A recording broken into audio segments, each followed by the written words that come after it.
Netflix premium use गर्न 1500 महिनाको लाग्छ। किन तिर्ने त हैन? किन तिर्ने त? कुरो छ नि त त्यहाँ हैन, रिजनहरु छ नि त है। किन तिर्ने भन्दाखेरिमा चाहिँ अब नेटफ्लिक्स भन्ने कुरो चाहिँ अलिकति प्रिमियम हो है। फ्री पनि छ, हरेक कुराको फ्री छ नि, एभ्री कुराको फ्री छ का। दुई पाटा छ का, एउटा दुःख एउटा सुख, एउटा फ्री अर्को पेड, अर्को राम्रो अर्को नराम्रो, एउटा भगवान अर्को राक्षस, यस्तै हो सब कुराको छ हैन। तर खुसी भन्दा दुखी, दुखीमा हल्का केही प्रब्लम छ नि त हैन।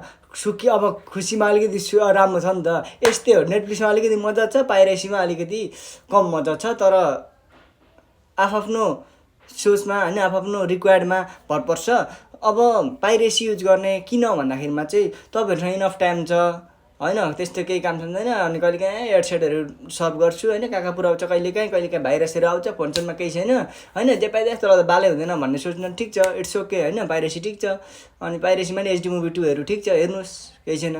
अनि हैन स्ट्यान्डर्ड युज गर्छु, 4K मा हेर्छु भिडियो है, सेफ तरिकाको फुल न्यू मुभी है, मुभी सिरिज, अनि बिना इन्टरप्सन है। अनि यस्तै कुराहरुले चाहिँ नेटफ्लिक्सलाई चाहिँ निकै प्रिमियम क्वालिटी बनाउँछ है।